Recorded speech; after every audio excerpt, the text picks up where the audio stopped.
Sure. Yeah. Okay. So let's turn the clock all the way back then, and maybe you can tell me a little bit about the very first time you came to Japan to perform.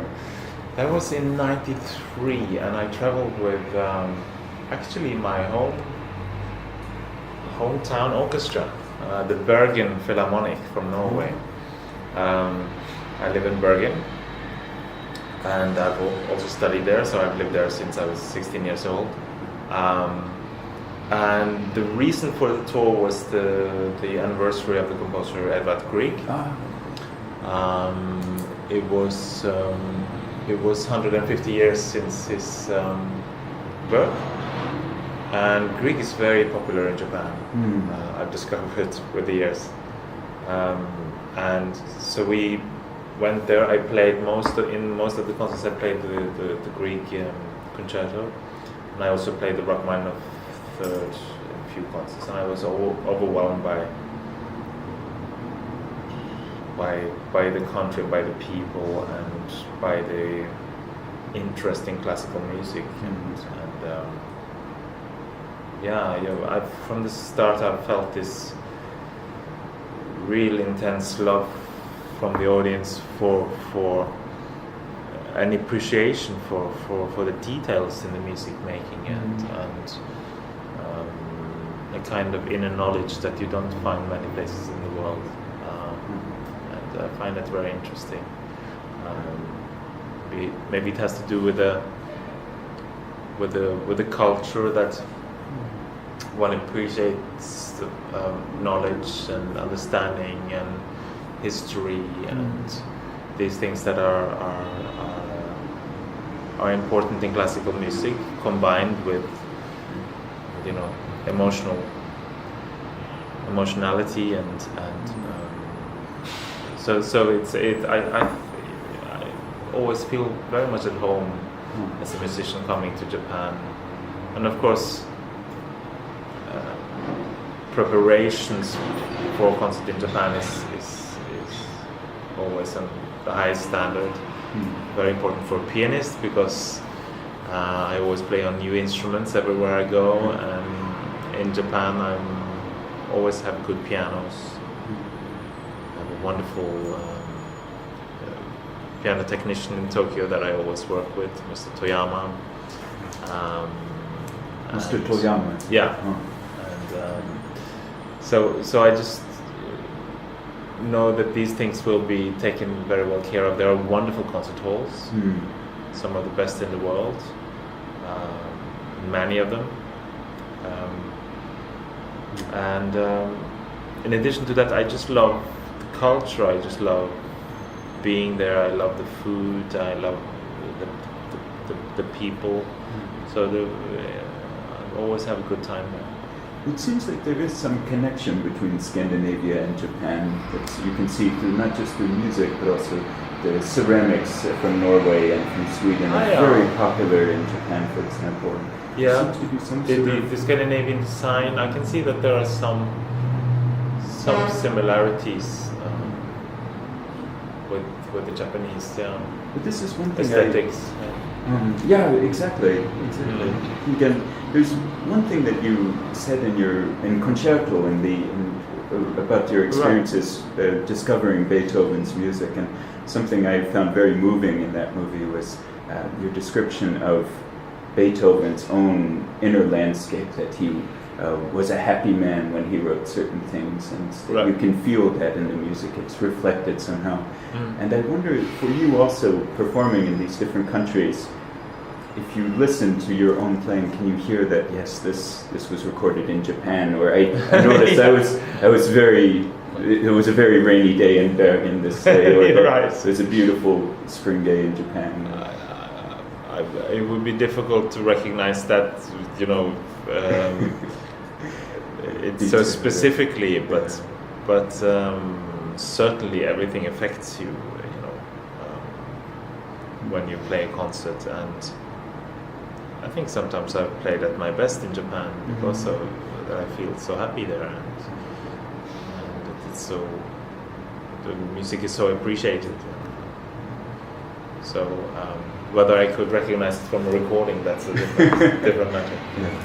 But something that I'm very curious about as a musician playing around the world, you've experienced Japan every year or every couple of years for 20 years now, and how I wonder how it is to get to know a country through these very intense snapshots over a long period of time. Do you feel when you get to Japan, are you able to just relax like coming home, or is it always something surprising? Well, the tours have been different also. Some have been more lengthy than others that have been very concentrated, and of course these tours are often quite filled with work, so there hasn't been all that much time to see other parts of Japan. I remember one trip in particular where I went with my partner, and we who's now the mother of my 3 children, and we had a whole day in Kyoto, looking and going to see some of the temples there, and it was very special. Really enjoyed that. But apart from that, and of course some days in Tokyo I've been able to be a tourist, and so one time I went to Kamakura. Oh wow! Okay. Actually, with my mother and sister, they were visiting with me. It was a really wonderful trip where we also got up early one morning to see the fish markets, the big one. That's very early in Tokyo. Yeah. And had sushi breakfast around 8 o'clock in the morning. Well, wonderful. I can never get enough of the good Japanese sushi. So there has been some sightseeing, but of course it's mostly filled with work and concerts. Yeah. I know many of the Japanese audience members who have seen you over the years, they were very moved that after the Fukushima accident in 2011 that you returned to Japan very soon afterwards to give a concert, and many artists completely cancelled and didn't reschedule their... I know, I was very surprised to hear that. I mean, it wasn't actually that soon after. It was, I think my tour was in September or something like that, so I mean we're talking months after, and of course, I tried to check how the situation was, and I mean, you can find any crazy thing on internet, and strange warnings. But I mean, after talking with people, I felt completely safe going there, and I'm very glad I did. I mean, it was, of course, a very somber and but very touching atmosphere in the country. I remember, for instance, how at night the electricity, the light in Tokyo, where it was so dark because one wanted to save. Right. Yeah. The whole summer. I thought it was actually really wonderful. It's a shame that it's gotten back to normal. Yeah, it's very strange. It was very environmental friendly for about a year or so, I think, and there were all these after. I mean, there were all these earthquakes. Also, when I was there were 2 or 3. And then we did this interview and half concert at the Norwegian embassy. I remember, together with a Japanese writer, and who talked about Fukushima and talked about the earthquake, and he was from the area, which was. Badly damaged, and that was very moving to me. But I was just so taken by surprise that people were grateful that one was coming. I mean, this was 5 months later or 4 months later, and also so surprised to see that so many people cancelled. I couldn't really understand it. But I guess as the performer, sometimes you've been doing it for so many years that you don't even realize how meaningful it is then. People are able to see this and have that sort of connection with normality again. Yes. Between the time before and after the accident. It's true, and it's true that trip there was a special sort of bonding. I felt people were grateful especially grateful for the concerts, and that was very, very touching to me. I was actually playing with the Berlin Philharmonic that week when the earthquake happened. It was just, of course, totally devastating to see. And I remember the orchestra. It was with Maestro Haitink. They changed the program and they devoted the concert to the victims and so on. And we played Brahms' second piano concerto, and they did Lutosławski Musique Funèbre as a. It was changed into that as a piece devoted to me. So that trip to Japan was very special. Are there other high points over the years that really stick out? Well, actually, my last trip, where we played all the Beethoven concertos with the Malchamp Orchestra in Tokyo Opera City, sticks out for me because I played in that hall quite a bit for the last 10 years, especially. Regularly recitals and so on, a few times with the orchestra. But there was something about the concentration of the audience and the expectation of hearing all these pieces within 2 concerts, and the silence, the listening was so inspiring to the group. We had been doing it. There was the longest tour we did that season. We had 5 periods together, and this was a 3-week tour in Asia, which ended with these concerts in Tokyo. And we were incredibly moved by the feeling in the hall and the intense listening. There was a very beautiful moment. I actually attended the final concert at the Tokyo Opera City, and at the end of the concert, a beautiful concert, really wonderful, and I was sitting in the wings and in the balcony and looking down, and at the end you were doing encore after encore after encore. You just kept going. It was wonderful. And on the final one, it was just you. And I saw the orchestra had left, and then they wouldn't stop applauding. It was very, very touching. But this was the beautiful moment, I thought, was after the orchestra left. Yeah. Many of them came back, and if you were in the balcony, you could see they came back, and they were holding each other and watching you perform. And I thought this is a beautiful moment of respect of the orchestra for you as the pianist. And that's beautiful. And there was a little old lady next to me who was bawling the whole time, and her husband held her closely, and I felt happy about the world. It was a beautiful moment. Oh, thank you. It was such a heartwarming atmosphere in those concerts, and very intense.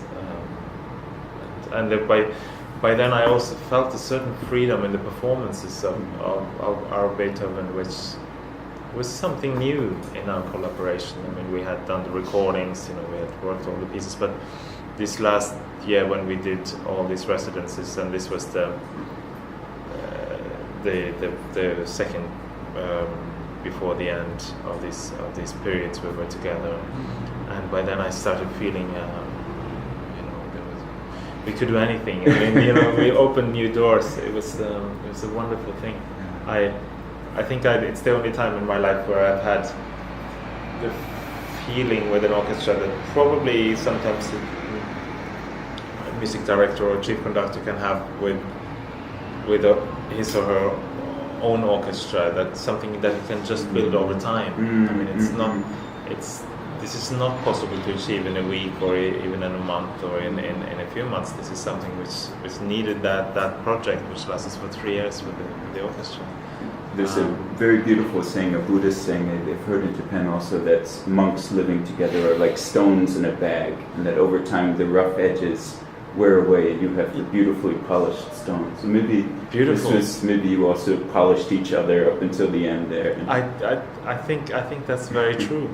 And at the same time, with Beethoven, one has to be sure that it's not only polished. Very precise. One has to keep the edges, because the music really asks for that. But certainly in our collaboration, it became very polished and free.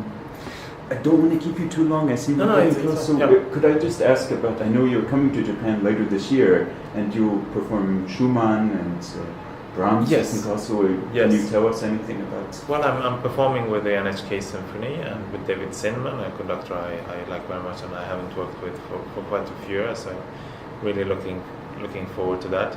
The Schumann has been my concerto for the last month. Actually, I started playing it in January after 13-14 years of absence, and I think it's just, actually after the Beethoven concertos that in the history of the piano concertos, Schumann is the next step somehow. It's just such a unique concerto with all the chamber music dialogues.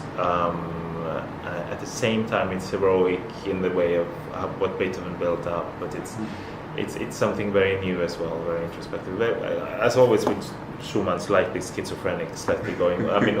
He wants so much, he wants so many different things, and there's endless beauty in that concerto. And then I'm doing recitals, and I'm playing pieces by Sibelius, Debussy, Chopin. And also some Beethoven still in the sonata, and maybe especially worth mentioning is Sibelius, which is his piano music is very rarely performed actually. For me, he's by far the greatest Nordic composer and one of my great favorites altogether. I've been obsessed by his orchestral music for many years, and then I started looking into his piano music, which is so neglected. And he was not really a piano composer. That was not his instrument, but he wrote a lot of music for it. It's uneven quality, but if one selects the groups like I've done now, I think it's just wonderful music. And as a matter of fact, I'm going to record a CD right after the tour in Japan with Sibelius piano music. So this is like the last tour before I'm recording this music. So it's a very important project of this year for me. Well, thank you so much for your time. Good luck tomorrow at Carnegie Hall. Thank you. It must be a big highlight of the year also. Yes, absolutely. Always, of course. Yeah.